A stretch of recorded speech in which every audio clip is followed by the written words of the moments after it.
आज का हमारा टॉपिक है attraction of FCNR deposit and stability of rupee exchange rate. दोस्तों, आपने देखा आज मार्केट ने एक थोड़ा बाउंस बैक दिया। उसका सबसे इम्पोर्टेंट कारण जो मुझे लगता है वो ये है कि there are two factors which are adversely affecting the stock market. One is that rupee का downside होना as compared to US dollar. Continuously over the last 3 or 4 months देखिए रूपी जो है 7 से 8 से 10% तक depreciate कर गया है, which is putting more pressures on Indian rupee exchange rate और एक outflow of foreign currencies by the FPIs foreign portfolio investors पैसा निकालते जा रहे हैं इंडियन स्टॉक मार्केट से। तो स्टॉक मार्केट गिर रही है, क्रूड में उबाल आ रहा है, करंट अकाउंट डेफिसिट वाइडन हो रहा है and today current account deficit is रफली $25 बिलियन। तो सरकार ने एक बहुत बढ़िया कदम उठाया कि to attract the foreign currency deposit. वो कैसे? जितने भी NRIs बाहर रहते हैं, पहले क्या था, मिडिल ईस्ट के टेंशन से पहले मिडिल ईस्ट कंट्री से भी बहुत अच्छा पैसा, तकरीबन 37% ऑफ हमारे जो डिपॉजिट थे वो यहीं से आते थे। फॉरेन करेंसी का इनफ्लो NRIs का आता था, बिकॉज मेजोरिटी ऑफ इंडियंस जो वहाँ काम कर रहे थे पैसा रिमिट करते थे। लेकिन जब से टेंशन बढ़ी वो रेमिटेंस कम हो गई, काफ़ी कम हो गई। इसका इम्पैक्ट करंट अकाउंट डेफिसिट, आज हमारा जो डेफिसिट है इस रफली $25 बिलियन। इस डेफिसिट को अगर आप फिलअप नहीं करते तो हमारा जो एग्जिस्टिंग रिजर्व है फॉरेन करेंसीज का वो कम हो जाता है, जिससे और प्रेशर बढ़ता है। आज हम कहते हैं हमारे पास रफली 10 से 12 महीने का फॉरेन एक्सचेंज इज रफली more than $600 billion.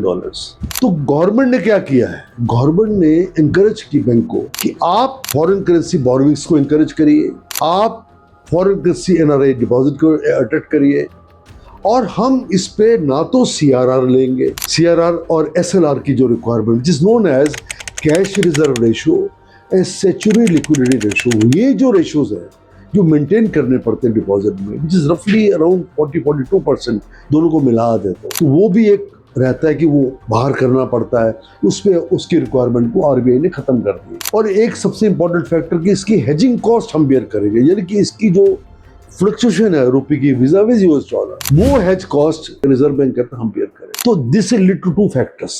One is stability of Indian rupee, outflow ज्यादा नहीं होगा और इससे स्टॉक मार्केट को भी स्टेबिलिटी मिल सकती है to some extent, provided crude के जो प्राइसेस हैं वो ज्यादा ना बढ़े। अगर स्टेट ऑफ हार्मोस खुल जाता है, क्रूड नीचे आ जाता है, so you will see that the banking stocks will have a good positive impact. उसमें स्टेबिलिटी आ जाएगी, आउटफ्लो नहीं आएगा, स्टॉक मार्केट में भी स्टेबिलिटी के चांसेस बढ़ जाएंगे, प्रोवाइडेड क्रूड की स्टेबिलिटी रहे।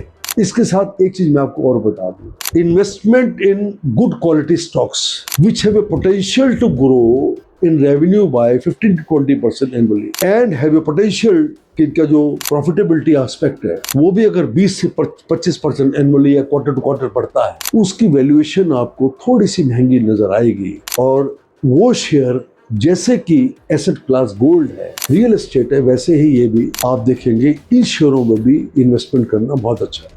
हमारे पास बहुत से लोग आते हैं कहते हैं मैं तो बर्बाद हो गया शेयर मार्केट में। देखिए, ट्रेडिंग करोगे तो पैसा बर्बाद हो जाओगे, but if you are a long term investment with proper hedging, then I can assure you you will always make money on a long term perspective.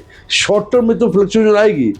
Gold में 4.5% की गिरावट आई परसों, सिल्वर में 6% से ज्यादा की आई, तो क्या इनमें गिरावट नहीं आती? क्या रियल एस्टेट में नहीं आती? बिकॉज ये भी सिक्लिकल मार्केट है। रियल एस्टेट में भी कभी कभी ऐसा होता है 3-3 साल प्राइस नहीं बढ़ता। तो ऐसी बात है, अगर ऐसे ही शेयर मार्केट है, अगर आप अच्छे quality stocks with good corporate governance करोगे तो आपको अच्छे रिजल्ट मिलेंगे, अच्छी ग्रोथ आएगी। ऐसे शेयर भी हैं पिछले 3 साल में 10 गुना भी हो गए। तो यू हैव टू आइडेंटिफाई दो stocks with the help of an investment advisor registered with SEBI, क्योंकि 1017 ही तो सारे लोग हैं एज पर सेबी। उससे संपर्क करिए, your money will always grow. Thank you very much.